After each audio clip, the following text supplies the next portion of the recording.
In this video, I'm going to be walking you through exactly how much money I made in my second month of running a social media marketing agency.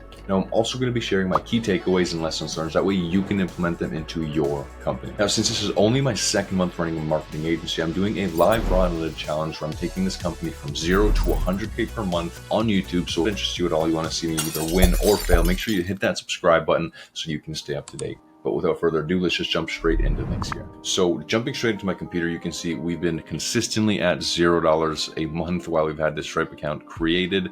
And then we jumped up in February to $31,687. And then in our second month, we did, drum roll, $38,190, which isn't too bad for a second month running this. So now that we got that out of the way, I'm going to go ahead and walk you through exactly what I learned during this second month, things I implemented, and again, key takeaways that you can implement into your business. So let's jump into it. Now, the first thing that I learned is that Facebook ads are super volatile, meaning the performance one week can be great, the next week not so great, one day fantastic, the next day not so fantastic. So in order to try to fix this volatility, what I did was I decided to increase the budget on one ad set.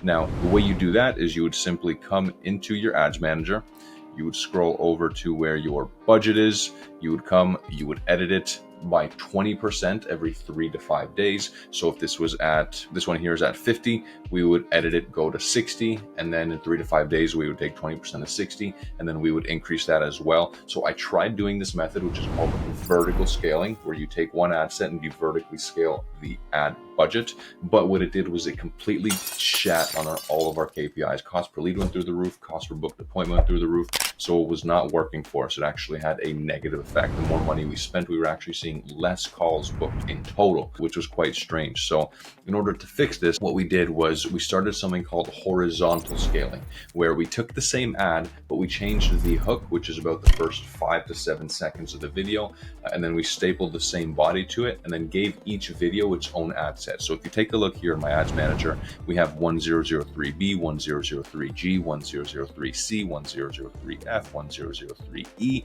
which again, the same body, which is video 1003, and then we're attaching different hooks on it and then giving each video its own ad set with its own allocated budget. That way we can increase the budget and keep our winning ad set there as well without vertically scaling it and allowing us to penetrate the market and attack it with multiple videos. So this worked. If you take a look, we are in March, which was our second month.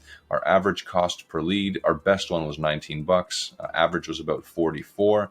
And then our best cost per scheduled booked call was $44. We were literally printing money, all in $125 without about 33% closing ratio. So every $375 or so, we were closing a deal, which you are pretty much printing money in this industry when you do that. So that really, really worked for us in the month of March. That was a great tactic to figure out how to horizontally scale and still be able to increase ad budget without destroying one ad set's KPI. Now, the second thing that I had an issue with was no-show rates. So in our first month, which was February, we had about a 50% show-up rate. So to fix this, what we did on the back end was we built out some automations as well as nurturing sequences so that we can nurture these leads before they hop on the call, get to know a bit more about us, the results that we've done, and who we are as a company. So then diving into some of the automations here, we had, again, when the appointment status happened, we waited 10 minutes, we'd send them an email. One day before the meeting, we'd send them another email, and then 16 hours before, we'd send them another email.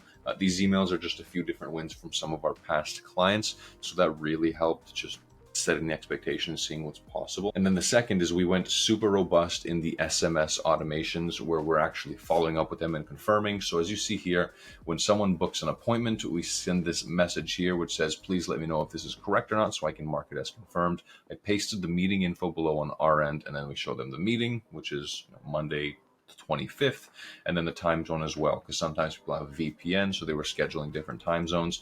So this really, really worked. We got them to confirm. If they didn't confirm, we would follow up with them after 4 hours. If they still didn't confirm after 6 hours, we'd follow up again. If they didn't after 12 hours, we'd follow up again. And then if they didn't after 4 hours, then we just made some internal notes and we went ahead and canceled that call. If they did, however, reply to any of our texts, they got shot up here to this side of the workflow where we would say, thanks for confirming. We would then add them to another workflow that's beyond the point of this video. And then again, one day before the meeting, hey, just reminding you about your meeting tomorrow. Does this time still work for you? 2 hours before, hey, heads up, your meeting's in about 2 hours. You can join via this link. And then we drop the link right there on the text. And then 10 minutes before, we would send them one last message, which would say, I'll be on that meeting like in about 8 to 10 minutes, just wrapping up with another meeting. So this helped our meeting really be top of mind, constantly reaching out to them, getting them to engage in certain texts, asking, does this time still work for you? So that way they can respond yes or no. And then it really, like I said, just helped increase the overall show up rates. So that was the month of March in a nutshell. I was obviously focusing on sales, selling more projects, fixing certain issues like getting more appointments booked on the calendar, and then increasing the amount of show up rates. Now, if any of this was helpful at all and you want to follow this journey from 0 to 100K, make sure you hit that subscribe button, turn on the notifications bell, and we'll see you in the next one.